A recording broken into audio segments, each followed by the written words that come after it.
မျိုးကြီးမှာမွေးရတဲ့ချက်တီးနဲ့မျိုး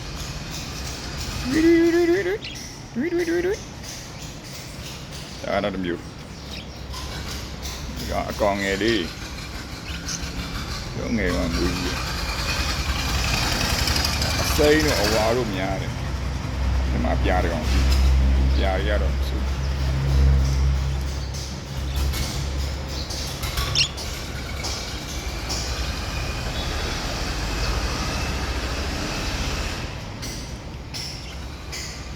ဒီကောင်တော့တကောင်လည်းပြ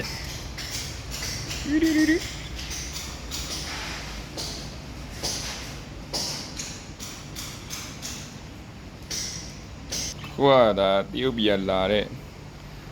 ဝါဘိုးတို့အကောင်ပေါ့နော်ဒါအချောက်အဲဟိုငှက်ကိုကျွေးမျိုးတို့ကြိုက်တယ်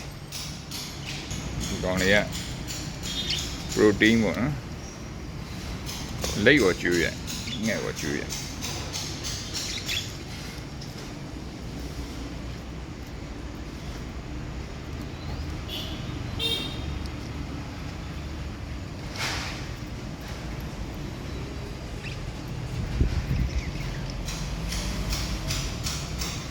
အကောင်ကြီးကောင်က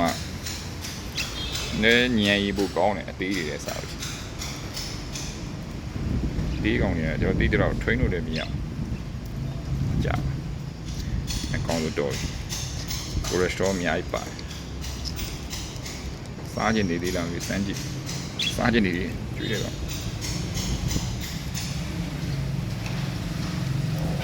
တော့ကန်ပြီးစားရတော့မဟုတ်ဘူးကိုယ်ရဲ့ဟာကိုထည့်လိုက်တော့သူရဲ့အစာခွက်တယ်အောင်တီတီကစားတယ်လားမသိဘူးဒီထွက်တော့ပြီစားတယ်ဘူးဒီ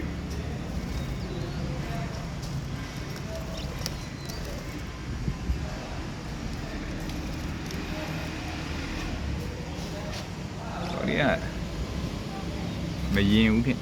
ကြောက်ဘူးလာတော့မှကြောက်အဲ့ဒါထားလိုက်တော့ I'll see you next time. Bye bye.